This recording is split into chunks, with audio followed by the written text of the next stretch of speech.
Барыгызга да хайырлы көннәр, исәнмесез? Мен барлык инде һәрбер режиссерларына, артистларына, гомумән шушы Кореев театрын шушы бәйрәм белән ремесло һөнәр фестиваленең ачылышы белән тәбрик итәсем килә. Һәм үзем катнашучы буларак, мин үземнән инде аерым рәхмәтләремне белгерәм безнең мәдәният министрлыгына, шушындый фестивальләр булып торсын. Һәм безгә катнашып, тәҗрибә туплау ул зур мәртәбә. Бик зур рәхмәт сезгә. Мондый фестивальдә катнашу ул минем өчен беренче тапкыр, чөнки мин күптән түгел генә октябрь аенда үземнең режиссер буларак беренче спектаклемне чыгардым. Волки семеро козлят. Һәм минем инде тәнкыйтьчеләрнең сүзен тәҗрибә өчен үзем өчен бик тыңлыйсым килде. Чөнки үз күзлегеннән карап куеп, башка кешенең дә күзлегеннән күргән һәрбер фикерне ишетәсе килә. Шуңа минем өчен бу бик зур мәртәбә, шулай беренче спектакль белән шушылай зур, инде күптәннән барган һөнәр спектакль фестиваленә килеп керү ул бик зур бәхет. Димәк, бу сезнең өчен инде үсеш. Әлбәттә, бу фестиваль ул яшь режиссерлар өчен дип аталса да, минемчә барыбер һәрбер артист өчен дә, һәм шулай ук рәссамнар, композиторлар өчен, һәрберебез өчен ул бик зур үсеш. Чөнки без барыбер тыңлыйбыз тәнкыйтьчеләрне һәм бер-беребезнең спектакльләрен карыйбыз әле шушы 6 көн дәвамында. Барыбер фикер алышачакбыз, һәрберебез күреп өйрәнәбез. Шулай. Рәхмәт, нигә хәзер бүгенге көннәрдә нәкъ бу спектакльне куярга булдыгыз? Бу спектакль мин үзем тәкъдим ителгән спектакльләрнең безнең инде сәнгать җитәкчебез Илгиз Гызнурович Зәйниев үзе тәкъдим белән чыкты. Кичкенә балалар өчен 3 яшьтән башлап берәр материал куясын килмиме дип, мин аңа 3 пьеса тәкъдим иттем. Һәм шушы 3 пьеса арасыннан ул инде Волки семеро козлятны сайлап чыгарды. Һәм шулай ук безнең театрда инде күптәннән дип әйтәләм, ширмовой, тростевой курчаклар белән спектакль куелганы булмаган. Һәм шуңа ул инде миңа мөрәҗәгать итте, әлбәттә, ширма һәм тростевой курчак белән дип. Шуңа инде без бу әкиятне сайладык, мин һич тә үкенмим, чөнки минемчә бу спектакль балалар өчен ул әлбәттә шундый музыкаль кызык булып чыкты. Инде фестиваль дагы безнең инде тәнкыйтьчеләр өчен зур шундый ничек дип әйтим инде.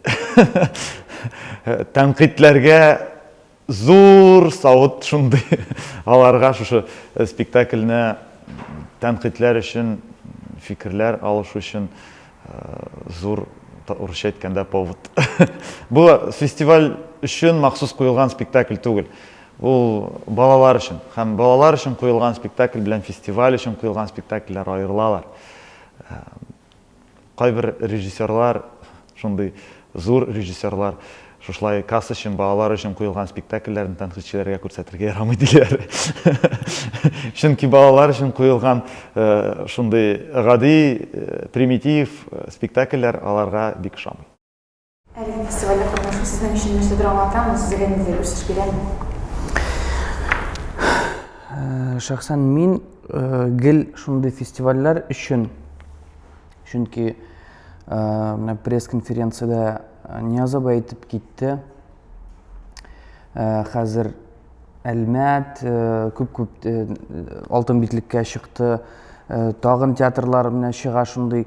Һәм инде иң мөһиме ул әйтте, алар төрле Россиянең төрле төбәкләренә йөриләр. Һәм инде андагы хәлдән, андагы уровеньнан аларның ничектер куркып кайтып китәбез диләр.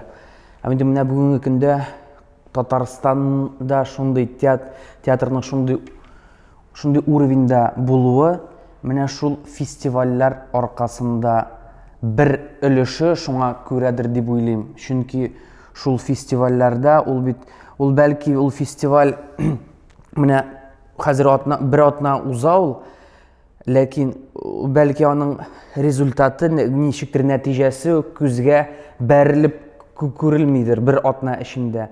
Ләкин ул bir атнадан соң узып, ничектер кешеләр танышып, бер-берен яңадан яңа ничектер үзләренә ниндидер ачышлар ясап, ул киләчәктә үзенең эзен калдырачак. Шуңа күрә шундый фестивальләрдә катнашу, әлбәттә, ул бик әйбәт. Һәм укуыңны дәвам итәсең.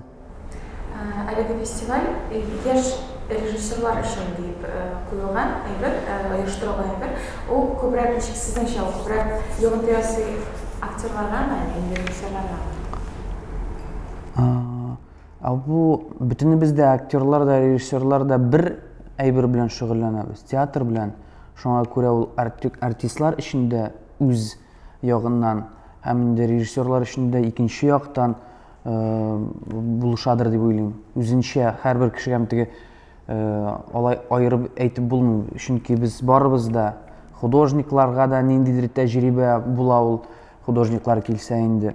Ут куючы рәссамнарга да тәҗрибә була. Монда кем театр белән шөгыльләнә, кем фестивальдә катнаша, шуларга бөтен кешегә тәҗрибә дә, яңа үсеш бардыр дип уйлыйм.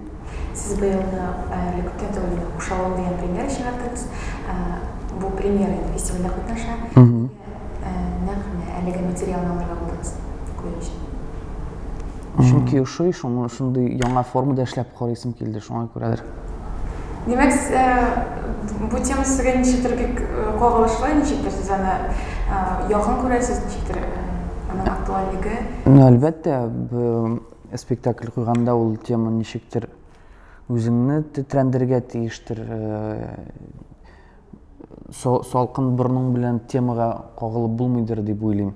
Чөнки үзеңне тетрәндергән әйбер генә сине тетрәндерсә, тагын кемнедер тетрәндерә ала. Инде үзеңә ничектер якын булмаса, менә кемгәдер бәлки якын булыр иде дип спектакль куеп булмый.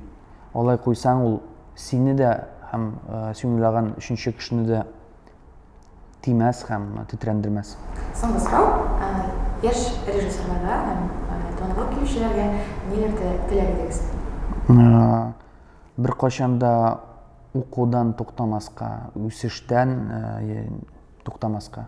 Иң мөһиме шул гел алга, яңадан яңа үзеңне, яңа ачышлар ясарга, теге бер